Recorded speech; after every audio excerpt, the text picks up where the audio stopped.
A continuación, vamos a ver la fase de cambio comportamental de víctimas de violencia. Este modelo es de Prochaska y Di Clemente de 1982, que nosotros usamos bastante en nuestras intervenciones porque nos permite comprender cómo una víctima pasa de tomar decisiones o abandonar a su abusador o tomar alguna otra acción para salir del círculo de la violencia. Este modelo lo explica bastante bien. Veamos. Este modelo se llama modelo transteórico. Debe entenderse como un proceso que su duración variará dependiendo de múltiples factores. El cambio de procesamiento de lo que está viviendo la víctima se explica en etapas o en fases por lo que pasa una mujer con respecto a la violencia. Entender en qué fase está ayudará al profesional, al interventor, al voluntario o voluntaria, intervenir de manera eficaz. No comprender la fenomenología y las fases de cambio dificultará la intervención. ¿Cómo es el modelo transteórico? Son 6 fases que uno tiene que estar atenta y saber discernir en base a la observación clínica en qué fase está la víctima. Veamos fase por fase. La primera fase se llama precontemplación. En esta fase, la víctima no ve ningún problema con su pareja. Ella no está preparada todavía para tomar ninguna decisión. Es más, justifica a su agresor. No tiene intención de cambiar ni de realizar una acción específica de cambio en su comportamiento de riesgo. Por lo tanto, en esta fase, la víctima no se ve a sí mismo como víctima. Luego viene la fase de la contemplación. En esta etapa, la mujer se da cuenta, pero no hay una decisión firme para el cambio. Recién está considerando la posibilidad de salir del círculo de la violencia. Es una postura más bien ambivalente, insegura, con pensamientos en que van y vienen, porque conserva la ilusión de que su pareja va a cambiar y va a mejorar. Sin embargo, ya hay en su interior una preocupación por lo que está viviendo. Luego de eso viene la fase de la preparación. Aquí las cosas ya comienzan a cambiar para la víctima. Está consciente que está siendo agredida. Eso es sumamente importante.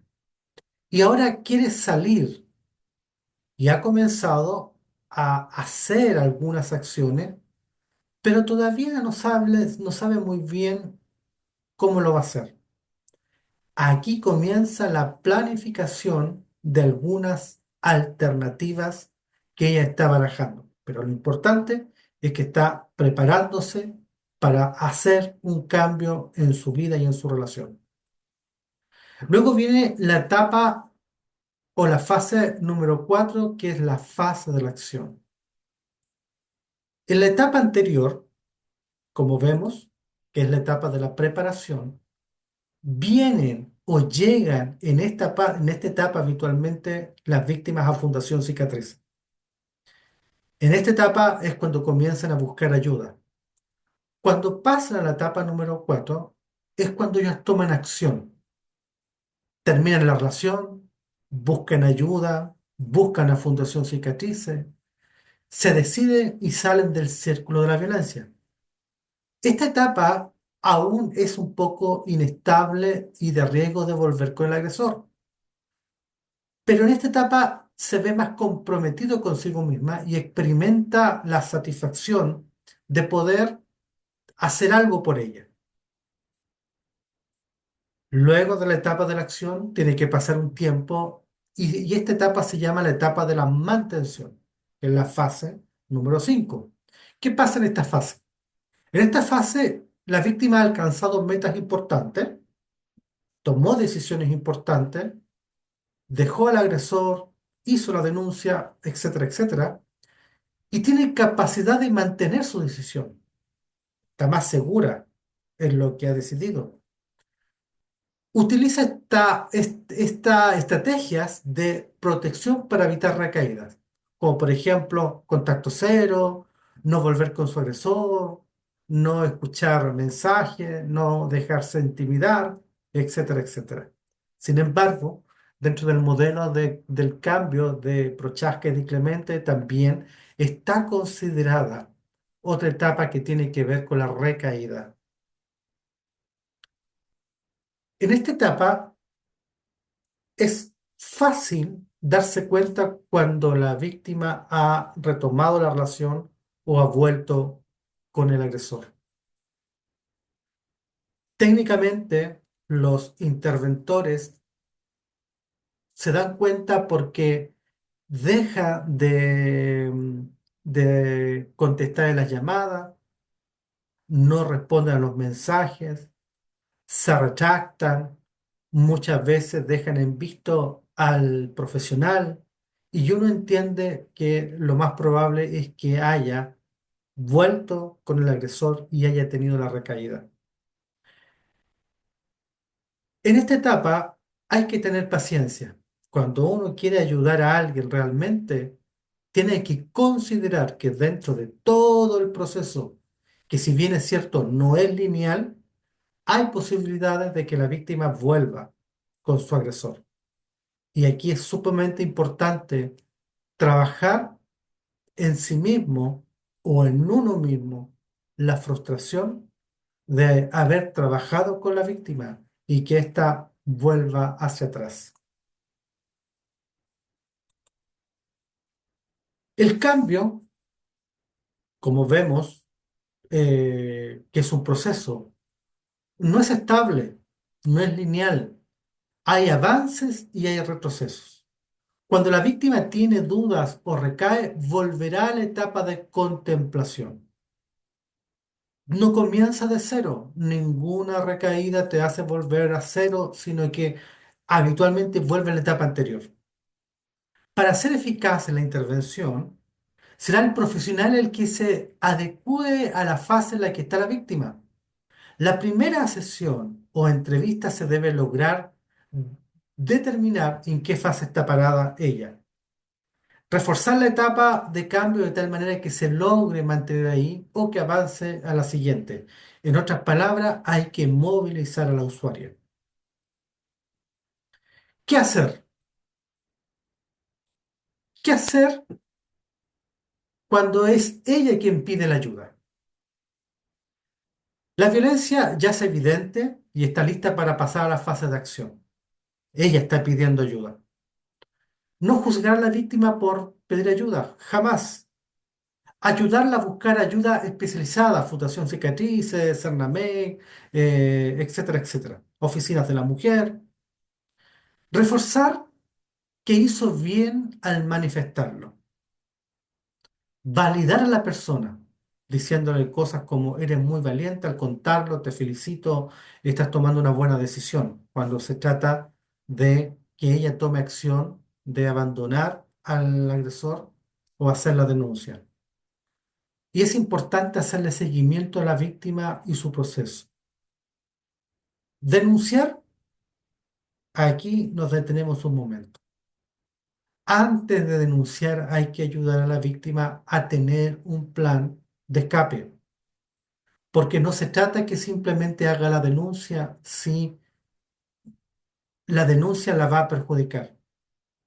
Aquí donde el equipo de orientación y consejería jurídica tienen un rol sumamente importante, porque aquí le van a entregar las herramientas y los conocimientos de cómo hacer uso de sus derechos para proteger su vida y su integridad, cuáles son las alternativas jurídicas que tiene la víctima frente al agresor. ¿Qué hacer? Sí, no parte de ella, pero reconoce que tiene un problema. Primero hay que mostrar empatía para que sea ella que hable del problema sin presionarla. No hablar mal de la pareja, mucho menos justificarla. ¿Por qué?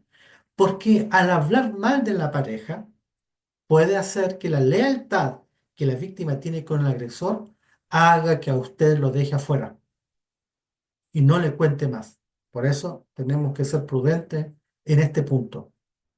Centrarse en ella y su dolor. No juzgarla por seguir con la pareja ni decirle que se lo advirtieron. Jamás. Instarla a que busque ayuda especializada sin necesidad que rompa con la pareja. Y nunca, nunca pedir ayuda por ella. Porque si lo hacemos, lo más probable es que ella se va a retractar.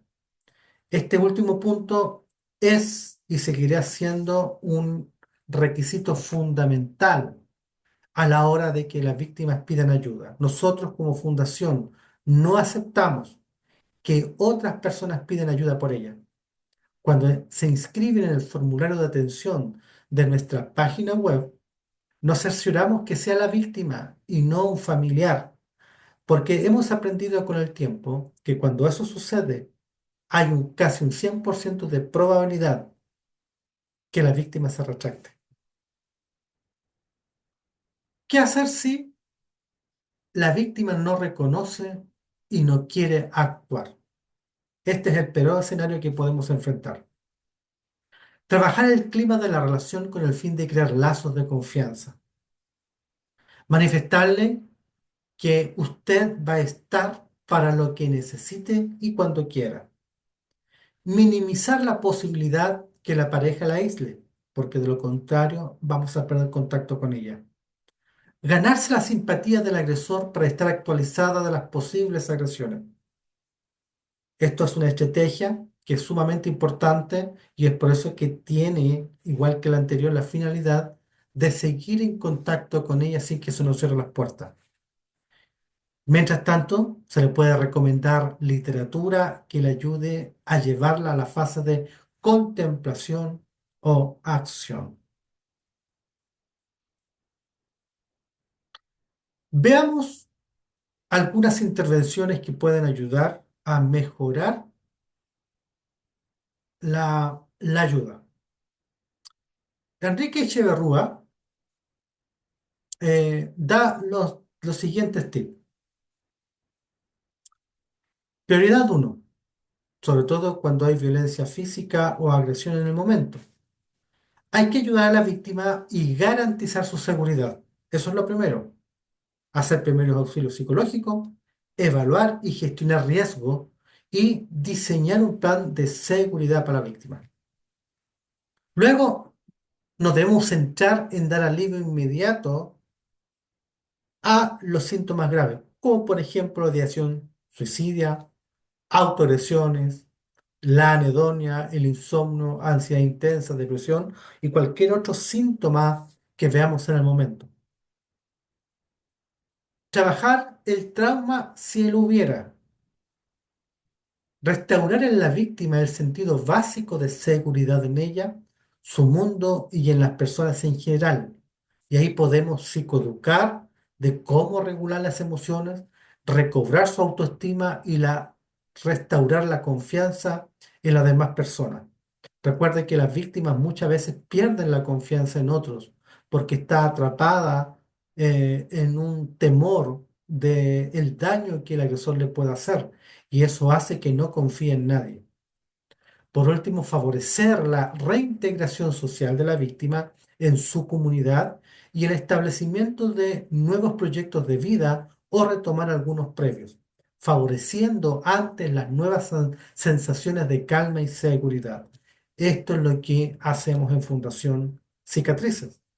Restauramos a la persona, entregamos herramientas, animamos a que continúe y siga adelante, que la agresión que ella ha recibido no tiene por qué determinar su futuro. Entonces, en el proceso terapéutico vamos a hacer varias evaluaciones. Primero, vamos a evaluar el tipo de violencia. Luego vamos a evaluar la situación de riesgo que esté viviendo la víctima. Luego vamos a evaluar las consecuencias del maltrato y, por último, fase en la que se encuentra la víctima, según el modelo de Prochaska y Clemente. Veamos más detalladamente esto.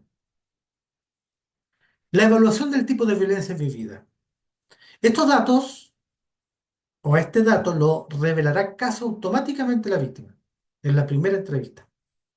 Lo que nos toca a nosotros es conocer, ¿qué cosa? La duración, la frecuencia y la intensidad con la que la víctima ha tenido que luchar. ¿Cómo ha ido escalando el problema? ¿Se ha afectado a otros miembros de la familia o solamente lo afecta a ella? Cuando hay hijos, es muy difícil que las agresiones no afecten también a los hijos. Averiguar qué ha hecho ella para salir de ese círculo. Saber si se cuenta con red de apoyo y qué tan efectiva es. También es de mucha ayuda evaluar los recursos de afrontamiento que la víctima posee y cómo potenciarlos. Enumerar todos los tipos de violencia que está viviendo y comunicárselo como psicoeducación y comprensión de su problema.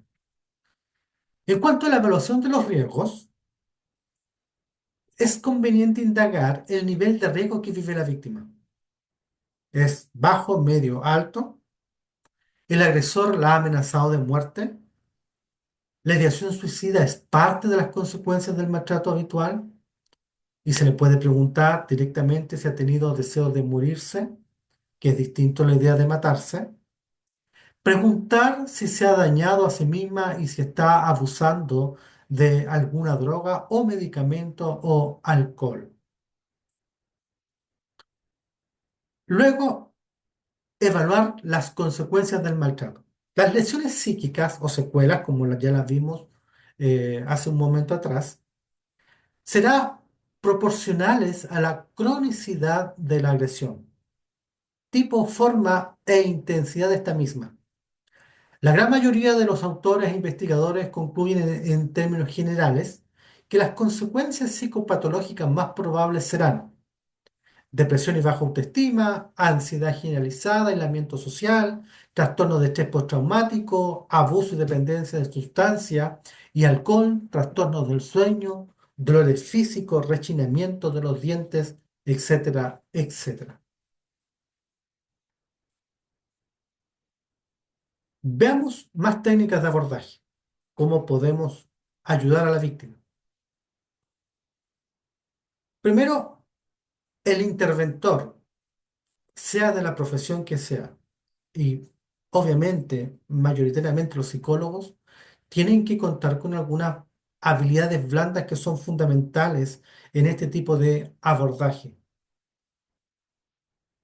Veamos algunas. Prestar atención plena a la víctima, empatizar con ella, usar un lenguaje claro, no tan técnico para que la víctima pueda comprender, hacer silencios respetuosos, respeto por el dolor que está viviendo y una retroalimentación positiva cada vez que se tenga la oportunidad. No interrumpir ni enjuiciar, independiente de lo que la víctima le cuente. La comunicación no verbal adecuada, mirar a los ojos, escucharla con atención, asentir con la cabeza, de tal manera que ella se sienta escuchada. Dar tiempo de reflexión, no imponer absolutamente nada y animar que ha comenzado una nueva etapa en su vida. Esta técnica de resignificar su historia de vida es una técnica que significa desprenderse del recuerdo penoso para transformarlo en un recuerdo susceptible de ser pensado y puesto en palabra. Desprenderse del padecimiento y del dolor, así como del sometimiento a los mandatos del agresor y a las situaciones impuestas por el trauma. Entonces, aquí nos hacemos una pregunta. ¿Es víctima la mujer o es sobreviviente? Algunas se quedarán enganchadas para siempre, sin embargo, otras pondrán en marcha recursos psíquicos que le permitirán encontrar opciones más satisfactorias para su vida. Poder desprenderse será un proceso que permitirá alcanzar nuevas perspectivas, priorizando hechos vitales que aporten nuevos significados y que permita construir un nuevo porvenir. Designaremos como víctima a las personas atacadas y forzadas a tomar la posición de víctima, precisamente, y mecanismos de sobrevivencia al proceso que implican los diversos momentos de elaboración y rehabilitación que ella realiza. En otras palabras, será víctima mientras no haga algo por cambiar su estado. Cuando la víctima toma acción en su problema, pasa a ser sobreviviente. Otra técnica, la consejería. En el 2011, el MinSal, o sea, el Ministerio de Salud en Chile, publica la guía práctica de consejería para adolescentes y jóvenes en la que define la consejería como un proceso en el que un profesional capacitado en consejería escucha, informa y orienta a los usuarios a tomar decisiones personales relacionadas con la temática consultada. La consejería, como técnica, se busca reducir el daño que produjo como consecuencia de la violencia. Es una técnica no directiva donde el profesional pregunta y la usuaria responde. Luego el profesional afina la pregunta y la usuaria descubre y resuelve el problema. Esa es la verdadera consejería. Aquí un ejemplo. El entrevistador dice, Señora María, ¿no cree usted que ya ha vivido mucho tiempo en esta situación? La usuaria podría responder, sí, lo sé. El entrevistador puede replicar, ¿y qué podría hacer usted para dejar de sufrir esta violencia en su vida? La usuaria podría responder, creo que es tiempo de abandonarlo y ser feliz. O sea, reflexiona y decide. La psicoeducación también es una tremenda herramienta que está a disposición nuestra. La definición más general de psicoeducación es describirla como una aproximación terapéutica en la cual se proporciona al paciente y sus familiares información específica acerca de su enfermedad, tratamiento y pronóstico, basado en evidencia científica actual y relevante para el abordaje del problema. En otras palabras, es explicarle al usuario los efectos que el maltrato ha provocado en su vida, sus emociones y en su cuerpo. Que comprenda que su restauración, que es volver al original, eso es lo que significa restauración, requiere trabajo y voluntad. Y como ejemplo ponemos aquí el violentómetro que usted le puede mostrar a la usuaria para que ella pueda tomar conciencia en el estatus en que ella está dentro del problema de agresión. ¿Qué es lo que no se debe hacer? Primero, por ningún motivo culpabilizar a la víctima, porque nadie es culpable de ser violentada. Tratar el problema como un simple conflicto de pareja o de derivar la terapia matrimonial. Ya vimos la diferencia entre la agresión y la violencia y los conflictos matrimoniales. Y es por eso que es muy importante que nosotros conozcamos muy bien este concepto, porque no podemos enviar a terapia de pareja a una mujer que está siendo violentada. Cuando una mujer está siendo violentada, no hay ninguna posibilidad de terapia de pareja. No imponer nada. Presionar es usar la misma estrategia que el agresor. Dar su opinión personal sobre la violencia machista. La reflexión, la psicoeducación debería ayudar a sacar sus propias conclusiones. Evitar dar respuestas rápidas y precipitadas. Y por eso es que la escucha activa es fundamental. Dar la idea que todo se va a resolver rápida y fácilmente. porque esto no es así, dando falsas esperanzas a la víctima. Tampoco debemos patologizar su conducta, diciéndole lo que pasa es que usted desarrolló un apego ansioso y codependencia emocional. Jamás. Las víctimas no vienen a nosotros a buscar un resultado o una definición clínica y mucho menos un trastorno. Tomar decisiones que la víctima tiene que tomar, como abandonar, denunciar, etcétera. Esa es una responsabilidad exclusiva de la víctima. Y por último, mostrar desaliento cuando no haya respuestas positivas de parte de la víctima. Jamás. Debemos siempre tener una actitud positiva para que la víctima crea en que es un proceso de la que ella puede salir.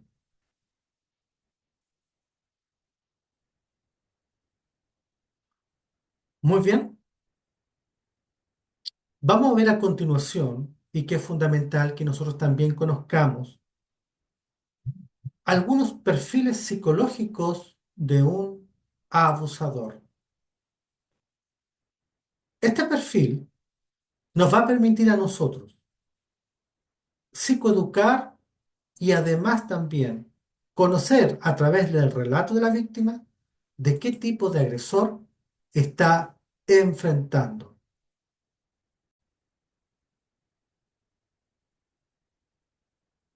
Un estudio que se hizo en China en el 2012 eh, por un profesor de la UNAV que se tituló Anatomía de los hombres que ejercen violencia hacia sus parejas, eh, tuvo una investigación bastante interesante donde entrevistó a 631 hombres de 6 regiones de Chile. Él trabajó, que en ese tiempo, porque entiendo que ahora no existe, una unidad de agresores que tenía antiguamente el CERNAMEG. Am, y descubrió que de los agresores, el 20% de ellos es porque generalmente usan el modelo de género, o sea, son violentos por violencia machista. El 30% descubrió que ambos se golpeaban, o sea, había violencia cruzada. El 30% ejercía violencia psicológica e insultos graves. El 15% ella inicia la pelea. Y solo el 5% es quien golpea. Aquí me detengo brevemente en este dato. Nosotros reconocemos que hay una minoría de mujeres que también son maltratadoras, que también son agresoras, pero en comparación con el 95% son hombres y solamente un 5% de ellas son mujeres. Estadísticas de Chile. Los tipos de violencia que más se ejercen son la psicológica, que son el 99,9%. Y si se dan cuenta en este mismo trabajo, solamente la violencia física abarca un 22,2%. Esto se debe que hoy día las campañas de concientización del Estado han ayudado a que la violencia física vaya disminuyendo, ya que el agresor sabe las consecuencias que se enfrenta al golpear físicamente a su víctima. Los demás datos de este mismo estudio nos revelan, entre otros, que el 38,5% hay lanzamiento de objetos, un 48,8% violencia económica. Y este dato es importante. Entre el 70 y el 75% de los maltratadores presentan algún trastorno, siendo los más importantes un trastorno narcisista y el obsesivo compulsivo. Acá tenemos más estadísticas de los tipos de violencia y algunos porcentajes que nos muestran de alguna manera su prevalencia. El 74,3% de los hombres agresores sufre violencia de niño. Esto debido al aprendizaje por observación. El 8% de los hombres representa un peligro real de matar a una mujer. El 18,8% de los hombres que han ejercido violencia y que tienen una nueva pareja volverán a hacerlo. Creo que este dato es muy importante. El 85% de la violencia se produce antes de los 4 años de iniciar la relación de pareja. El 32% de los actos de violencia se producen cada 1 o 3 meses y el 30% de las agresiones es semanal, dato que debemos considerar. Veamos este video. ¿Lo dejas conmigo? Con Rosa, Rosa, de museo. que no contestas al móvil, te he dejado 3 mensajes. Pues no sé, he debido apagarlo en el museo y se me ha olvidado encenderlo otra vez. No tengo costumbre. ¿Y qué más ha ido? ¿A dónde? Joder, a comer con esa, coño. Lola, otra amiga. ¿Por qué no me has avisado? No sabía que venías a comer. ¿Cómo cojones vas a saberlo si no llevas el móvil? ¿Cómo cojones vas a saberlo? ¿Para qué te lo regalé? ¿Para que lo lleves apagado? Pero si te he explicado que lo he Que no me pagado en apagues el el museo. móvil, Pilar. Coño, que no me lo apagues. Que si me la apagas no sé lo que pasa y me cago en la puta que voy a casa, aquí no hay ni Dios. Perdona, Antonio, no sabía que venías a Que no comer. sabes nada, Pilar. Coño, no sabes hacer dos cosas a la vez. No sabes estar en el trabajo y contestar al teléfono. Coño, si te va la cabeza en tonterías. Parece que se te va la cabeza en tonterías, cojones. Mírame cuando te hablo.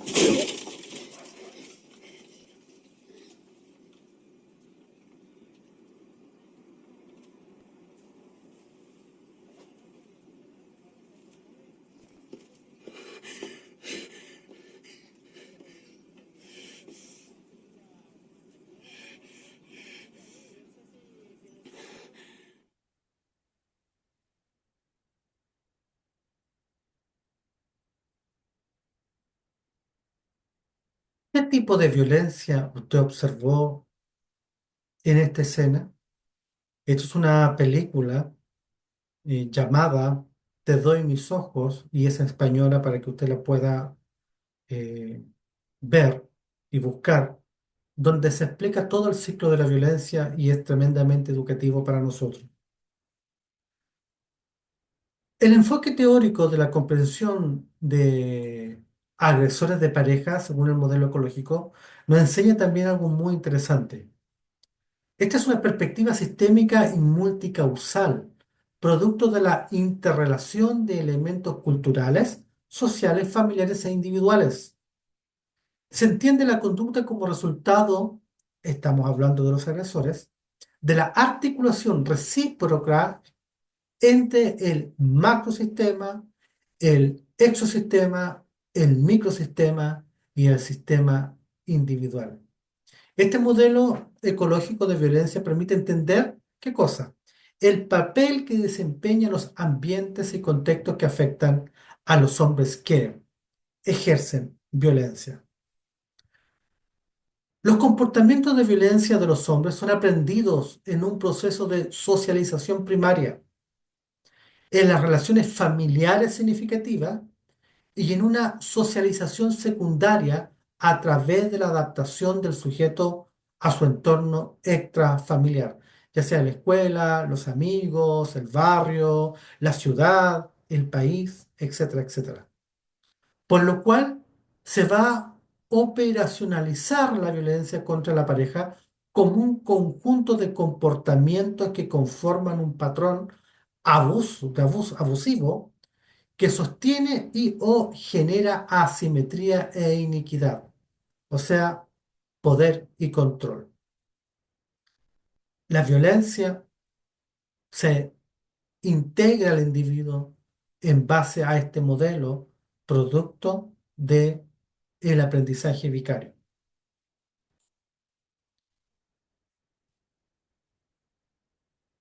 Ashworth, Monroe y Stewart en 1994 tomaron los modelos existentes para poder clasificar de alguna manera los tipos de agresores.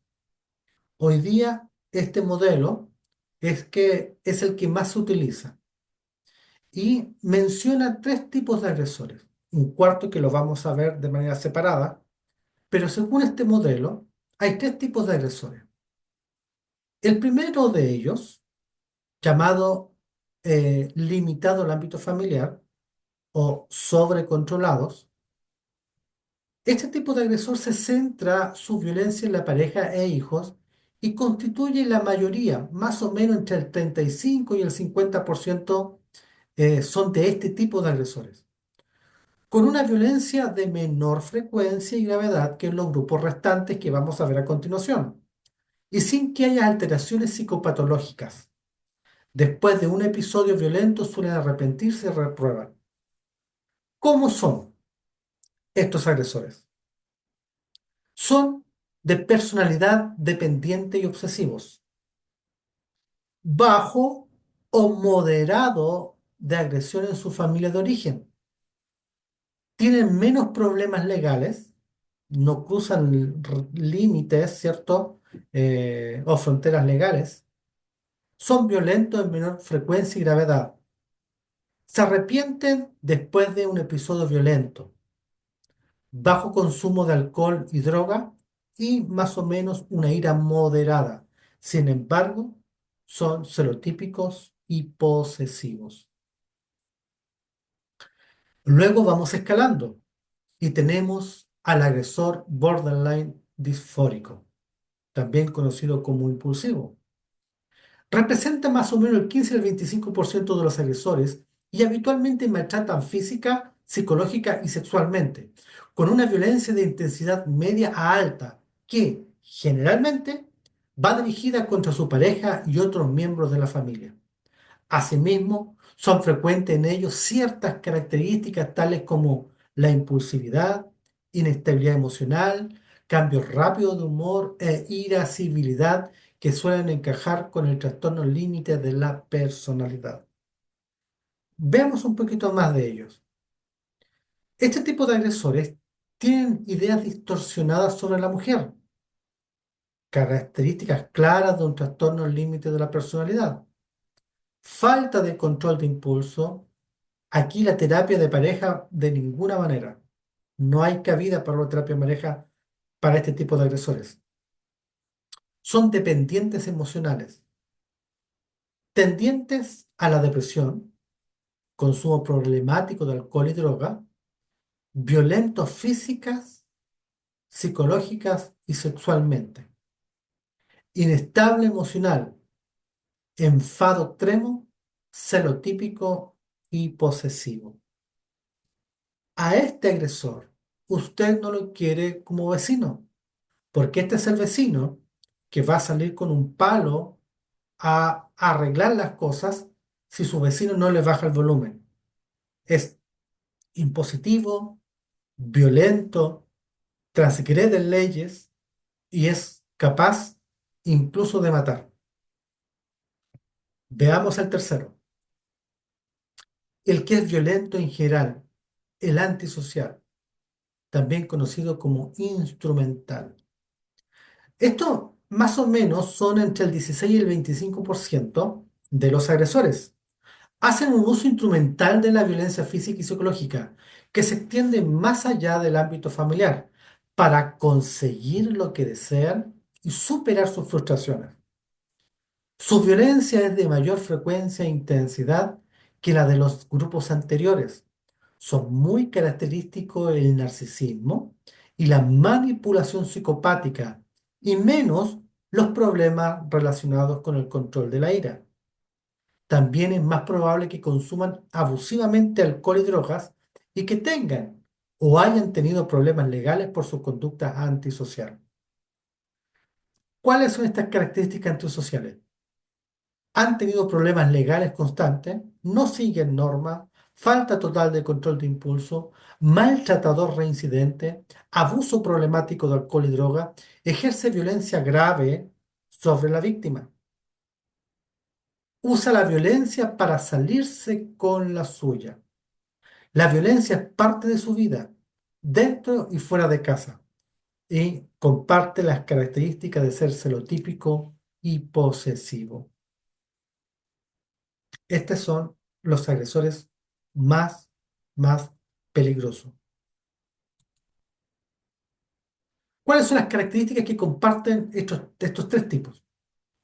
Todos comparten lo siguiente: baja tolerancia a la frustración, aprendizaje por observación, miedo del abandono, celos patológicos, falta de control de impulso, abuso de alcohol y droga, control excesivo hacia su víctima e intenta mantener apariencia social de hombre correcto.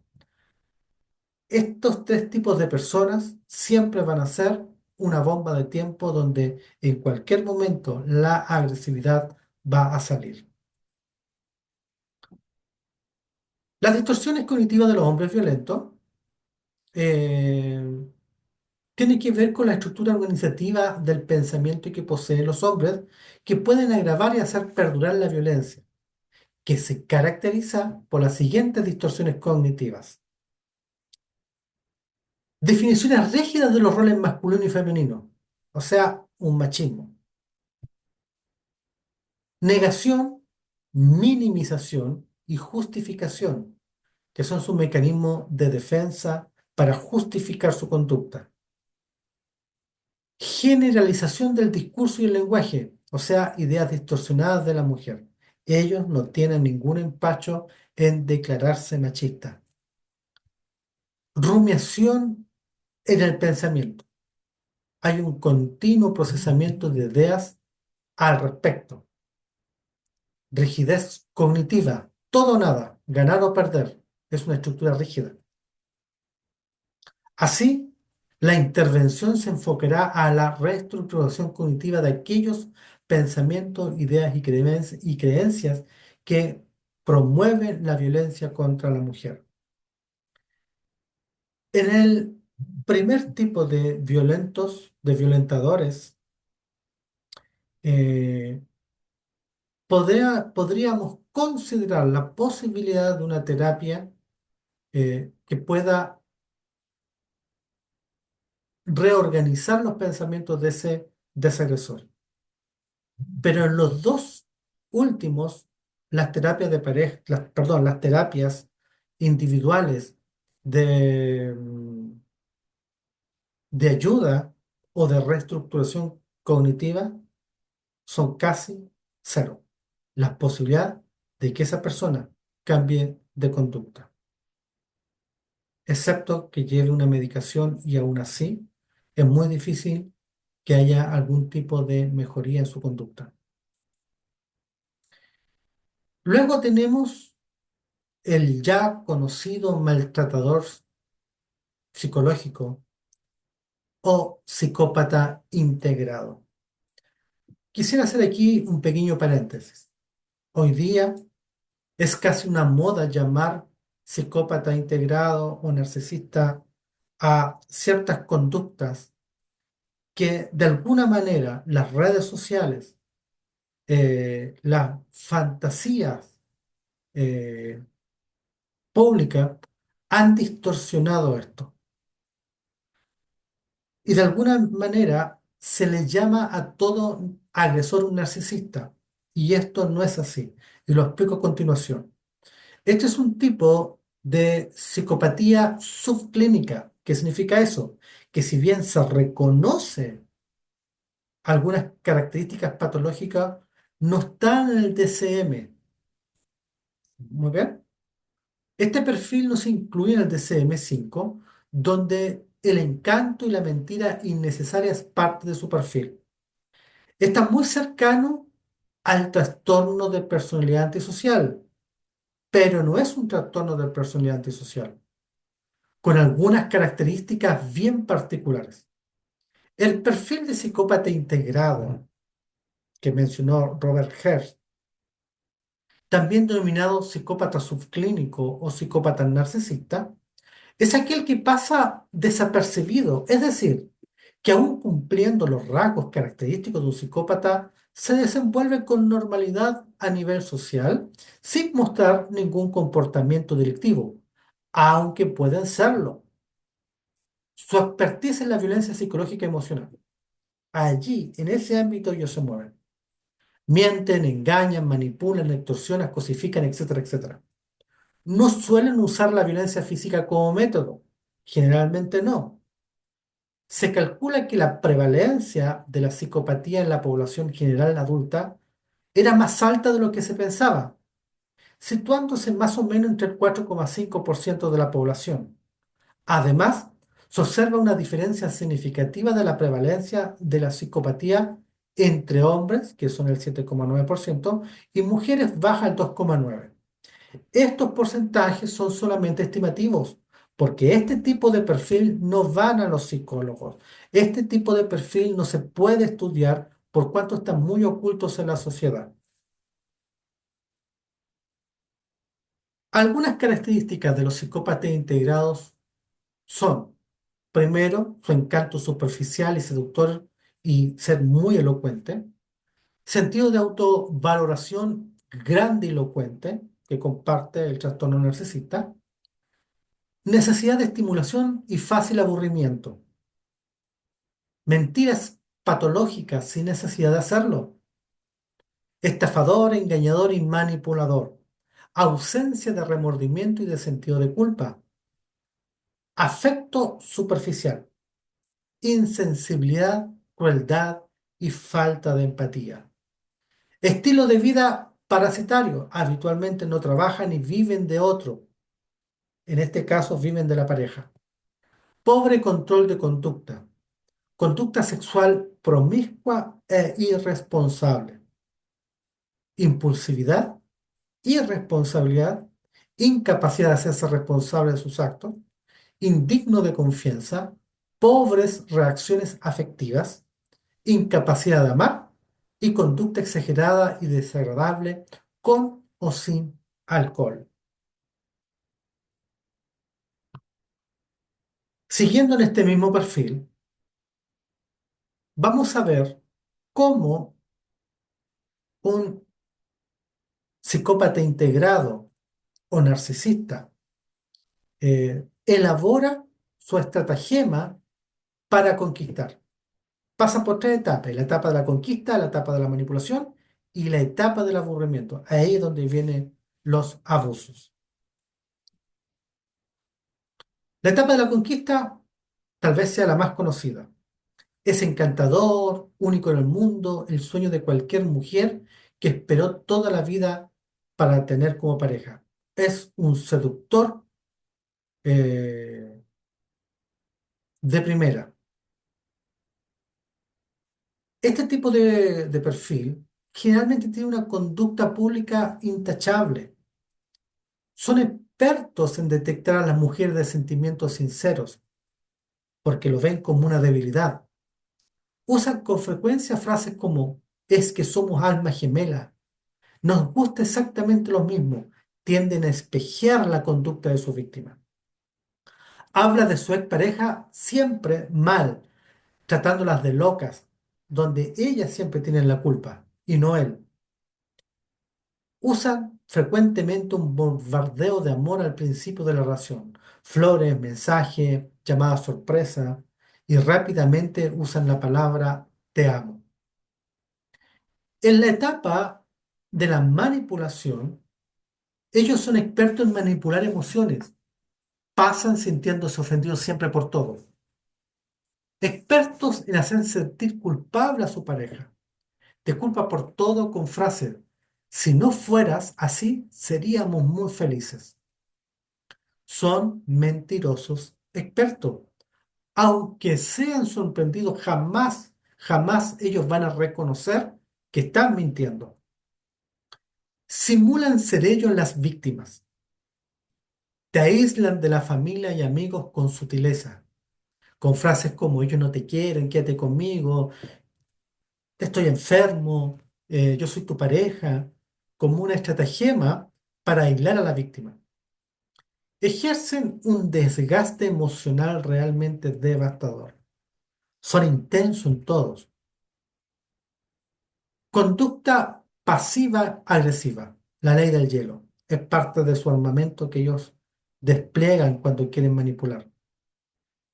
Y usan la vinculación traumática como agresión y amor de forma intermitente para tener cautiva a su víctima. Pero la peor etapa viene, que es la etapa del desprecio. Aquí esta etapa es cuando a la víctima realmente la destrozan.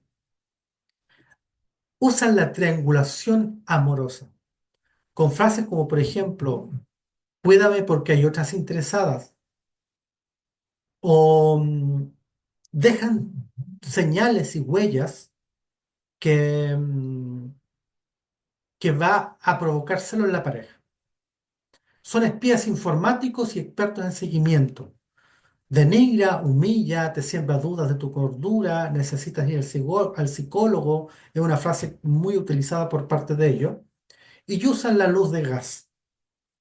No sueltan a sus víctimas hasta que no consiguen a otra. ¿Por qué? Porque le tienen miedo al abandono. Rabia, ira, dominancia y agresividad cuando no se salen con la suya. Luego piden disculpas.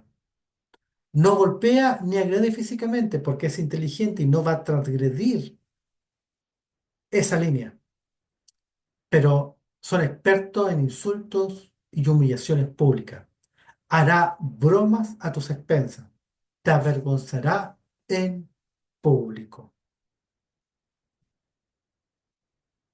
Robert Hare, que es un especialista en este tipo de perfil, dijo, hablando del psicópata integrado, él te elegirá, te desarmará con sus palabras y te controlará con su presencia. Te deleitará con su ingenio y sus planes. Y cuando haya terminado contigo, te abandonará y se llevará contigo su inocencia y tu orgullo. Y vamos a terminar con esta frase. El problema es que las mujeres piensan que él va a cambiar, pero no lo hará. El error que cometen los hombres es que ella nunca se irá, pero lo hará. Hasta aquí hemos entregado todos los conocimientos básicos para que puedas intervenir con mayores herramientas. Muchas gracias nuevamente por querer ayudar a tantas víctimas y esperamos que este curso te sirva para poder ser más efectivo en tus intervenciones. Pronto vas a empezar a recibir a recibir a usuarias para que tú puedas atenderla. Te suplicamos que por favor atiendas con prontitud, no más allá de 48 horas una vez recibido tu mail que tienes asignada a una usuaria. Recordar llenar la ficha en nuestro sistema de Cirrus. Y por sobre todas las cosas, jamás, jamás dejar en un proceso a media porque esto perjudica la salud mental de las personas que estamos ayudando. Te mando un abrazo y éxito en tus intervenciones.